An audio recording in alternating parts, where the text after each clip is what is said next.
జరుగుతున్నటువంటి అంశాలు, అలాగే ప్రకృతి వైపరీత్యాలతో జరుగుతున్నటువంటి అంశాలు, ఇవన్నీ కూడా మనం ఈరోజు మాట్లాడదాం. ప్రధానంగా మనతో ఫస్ట్ ప్రధానంగా చూసుకుంటే మనం ఒకసారి మహాపత్రిక వెళ్దాం. మహాపత్రికలో ఈరోజు మార్నింగ్ హెడ్లైన్స్ ప్రధానంగా చూసుకుంటే జీసీసీల కింగ్ హైదరాబాద్, అంటే ప్రధానంగా ఏదైతే భారత కార్పొరేట్ మ్యాప్ను మార్చేసినటువంటి పవర్ఫుల్ సిటీ. ఇక్కడ మనం ఒకసారి విజువలైజ్ చూసుకుంటే ఇక్కడ ముఖ్యమంత్రి రేవంత్ రెడ్డి ఫోటోతో పాటుగా హైదరాబాద్ క్యాపిటల్కి సంబంధించి చార్మినార్ కానీ లేకపోతే హైటెక్ సిటీ ఇవన్నీ కూడా పొందుపరిచారు. మొన్న కూడా ముఖ్యమంత్రి మాట్లాడుతున్నప్పుడు చారిత్రాత్మక కట్టడాలంటూ వండర్స్గా చెప్పినటువంటి సందర్భాలు ఇవి కూడా ఉన్నాయి.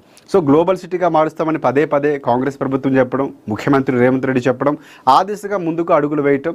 సో ఇక్కడ నుంచి పెట్టుబడులు తీసుకొచ్చేందుకు కావాల్సినటువంటి సమ్మిట్ ఎక్కడ జరిగినా కూడా వెళ్ళటం, అక్కడ నుంచి అమ్మఒళ్ళు చేసుకున్నటువంటి సందర్భాలు ఉన్నాయి. సో ఇక్కడ కొన్ని అంశాలు ఉన్నాయి. మనం ఒకసారి చదివితే కనుక బెంగళూరును దాటేసి కార్పొరేటివ్ క్యాపిటల్గా హైదరాబాద్, గ్లోబల్ బిజినెస్ కమాండ్ సెంటర్గా మారుతున్నటువంటి సూపర్ సిటీ, మల్టీనేషనల్స్కు ఫస్ట్ చాయిస్, అనుకూల వాతావరణం, సర్కారు ప్రోత్సాహం.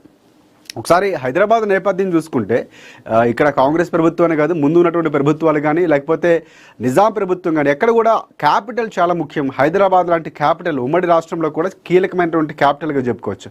దాన్ని అభివృద్ధి చేయడంలో ఉన్నటువంటి ప్రభుత్వాలు, వచ్చినటువంటి ముఖ్యమంత్రులు అన్నీ కూడా అందిపుచ్చుకున్నారు.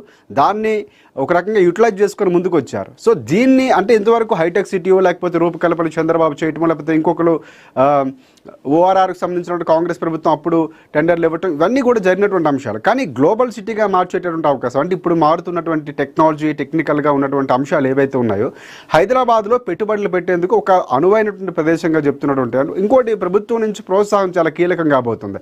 హైదరాబాద్ పేరు చెప్పగానే ఇస్తారా అనేది ఒక బ్రాండ్ ఉన్నప్పటికీ కూడా వాళ్ళకి సదుపాయాలు కల్పించడం కానీ లేకపోతే ప్రభుత్వం నుంచి తోడ్పాటును అందించడం ఇవి చాలా కీలకం అనమాట. సో దానికి ముఖ్యమంత్రి రేవంత్ రెడ్డి గ్లోబల్ సిటీ లక్ష్యంగా పెట్టుకున్నటువంటి సందర్భాలు. సో అనుకూల వాతావరణం, సర్కారు ప్రోత్సాహం, ఇందాక మనం మాట్లాడుకున్నట్టు మల్టీనేషనల్స్ కంపెనీస్ ఏవైతున్నాయో వాటన్నిటికి ఫస్ట్ చాయిస్ హైదరాబాద్ కనిపిస్తుంది. తర్వాత బెంగళూరు, చెన్నై లాంటి సిటీలకు వెళ్తున్నటువంటి సందర్భాలు. ఇక కొన్ని అంశాలు మనం చూసుకుంటే బెంగళూరును కూడా బెంగళూరు చాలా కీలకం. బెంగళూరు తర్వాత హైదరాబాద్ ఉండేది, బెంగళూరును కూడా దాటేసింది. కార్పొరేట్ క్యాపిటల్గా హైదరాబాదు ఎదిగినటువంటి సందర్భం కనిపిస్తుంది. దీన్నే గ్లోబల్ సిటీగా మారుస్తారని చెప్పారు.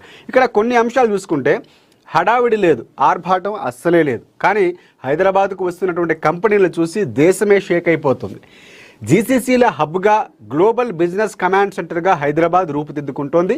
దేశంలో ఐటీలో, బిజినెస్లో తోపు అనుకున్న నగరాలు కూడా మడత పెట్టి తెలంగాణ నెంబర్ 1గా, కింగుగా రికార్డులపై కుర్చీ వేసుకుని కూర్చుంది.